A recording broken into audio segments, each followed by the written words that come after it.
soccer player. He had this beautiful woman, right? He married her. She decided she want to get divorced to him. They go get divorced. She find out ain't nothing in his name. Everything is in his mama's name.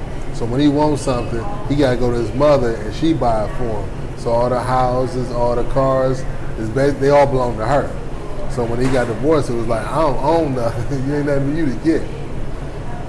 I was like, that's dastardly. I like, but that's how you got to do it. He was standing up on his bike. He rolled by standing up. No hands.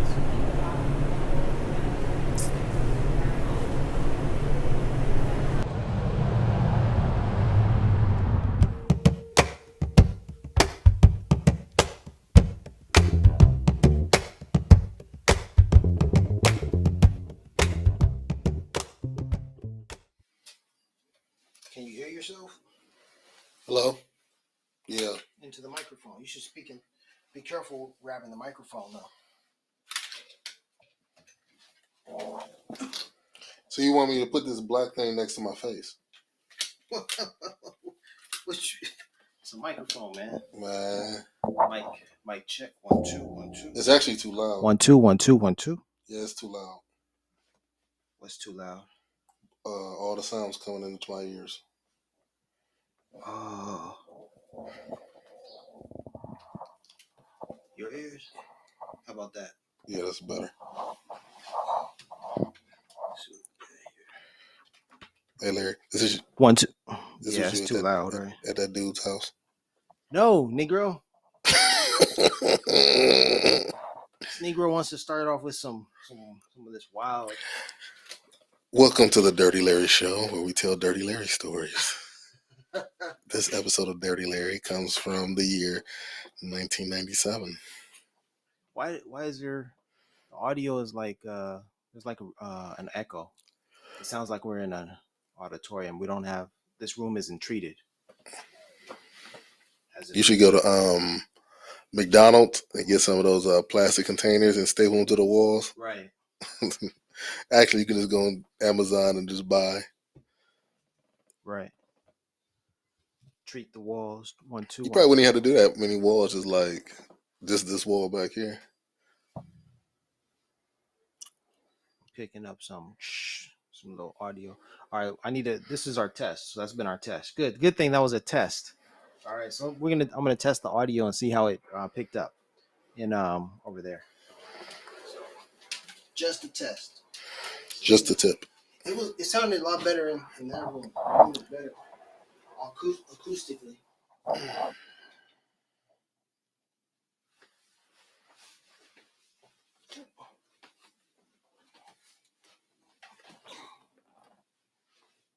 You're at 109 right now. I know this is not your place, but it'd be dope if you put a ceiling fan like right up there. You can open the windows though. We're on now.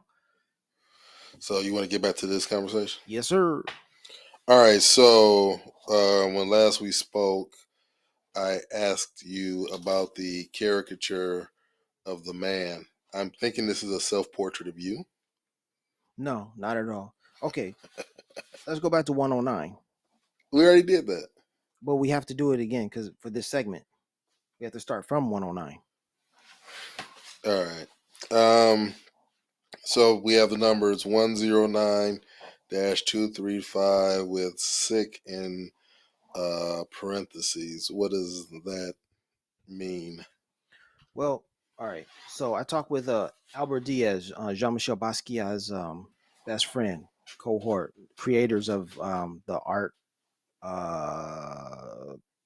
brand of Samo, right? Co-creator. They were working together, two minds together. Albert told me that 109-235 in parentheses SIC is a library code that Jean-Michel picked up and just randomly posted, painted on the painting. I'm glad that he put those numbers up there because 109, that resonated with me. So I was like, cool, let's run with it. Now, the way I discovered this is I was watching a documentary one night. I saw 109 on the painting, jumped up, grabbed my phone, took a photo of it, and posted about it to Facebook. And when I posted about it to Facebook, it was 11:09 p.m. So within the time 11:09 p.m., you have 109. On the painting, you have 109. I have these moments where I just find 109, and I thought that was an interesting correlation. So the fact that he wrote 109 on his painting basically makes this my favorite painting. Um, it's just a random thing, a random happenstance, that he actually took these numbers and threw them on his painting. But it was peculiar, the fact or the way that I discovered them, that night watching that documentary. And so that's that. Have you ever looked up 109-235 on the Dewey Decimal System? Yeah. Okay. Not the Dewey Decimal System, but standard industrial categorization. Yeah. 109 dash 235 is like a metal, like silver or copper, on that. That's the standard industrial categorization, or at least metals fall under 109 dash something something something. Interesting. Metals. All right, See, I so like when Big Mike says interesting, because the point here is for me to tell these stories, but for them to resonate with people somehow. And if you think the story is interesting, then I'm getting where I really want to be. I want to captivate minds with this story. Like, dang, yo, did you hear about this? Check this out. This is, that's where I want it to be.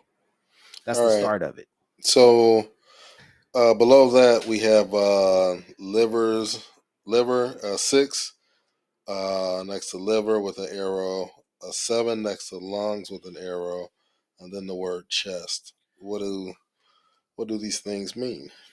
Well, the numbers, not Nipsey, but Basquiat is listing things like as you would find them listed in a book with a legend.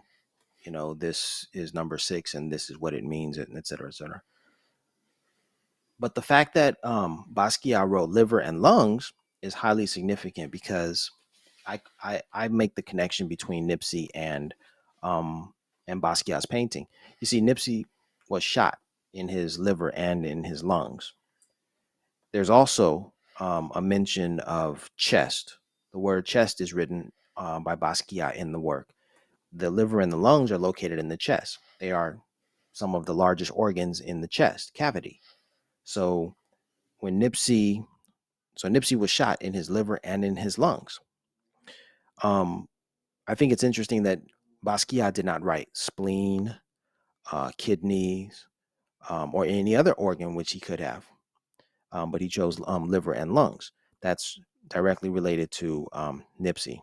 And then there's the number 47. 47 is written on the painting by Basquiat. Apparently, it was random, but Nipsey was shot 11 times, and 4 plus 7 is 11. Okay, let's see. You have a caricature of a man. What is this about? So Basquiat would make a crude drawing of a person, and oftentimes he would paint himself. These would be self-portraits.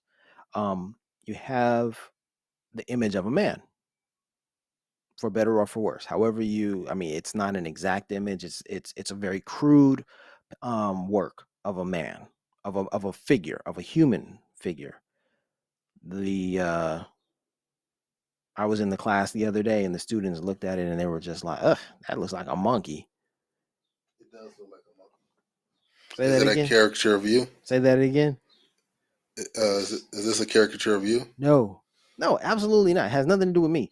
This was Jean-Michel Basquiat's representation of perhaps himself, but I believe, and I want to say, and I want to interpret this as an image of Nipsey Hussle, because It doesn't look like Nipsey Hussle. it doesn't look like him. But there's a photo of Nipsey taken in Japan where Nipsey, you see his body, and then behind him or near him, you see the number 109. In this photo, you have a picture of a male, what I believe is a male figure, and you have the numbers 109. So that's the correlation, the association I make. So There it is. All right, let's see. You have the words Japan with Eritrea. Eritrea, and you have two arrows going towards Japan and one arrow going towards Eritrea, and you have two copyright signs. What does that mean? The copyright signs are that's the convention. Albert Diaz and Jean-Michel Basquiat, when they would sign their tags with SAMO, they would put the copyright sign. It was a cool thing for them to do. That was just their thing. So that's why that's there. I'm trying to stay true to the original artist creation. But here's the thing. Jean-Michel Basquiat wrote China on the original painting. In this one, that in my interpretation and what I'm bringing forth, I put Japan. Well, China and Japan are both Asian countries. They're not very far from each other. So in this edition, this upgrade, I'm calling your attention to Nipsey, and I'm saying the photo that Nipsey took in Japan that has 109 on it was taken in Japan. Excuse me.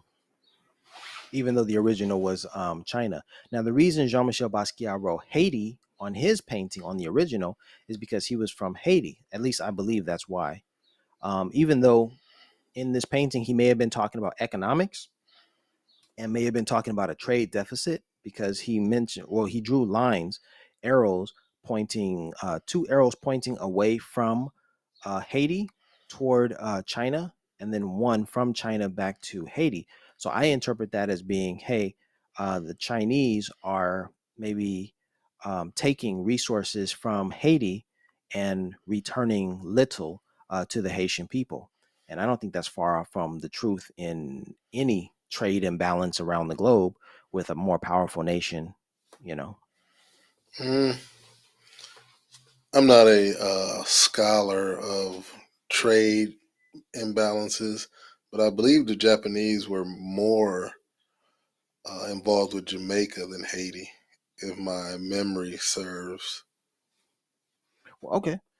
I'm not I'm not here, So who knows if that's even true? but what I I'm believe the French were still heavily involved, and the United States is definitely involved in the, um, let's say, economic exploitation. Even to this day, the to this day.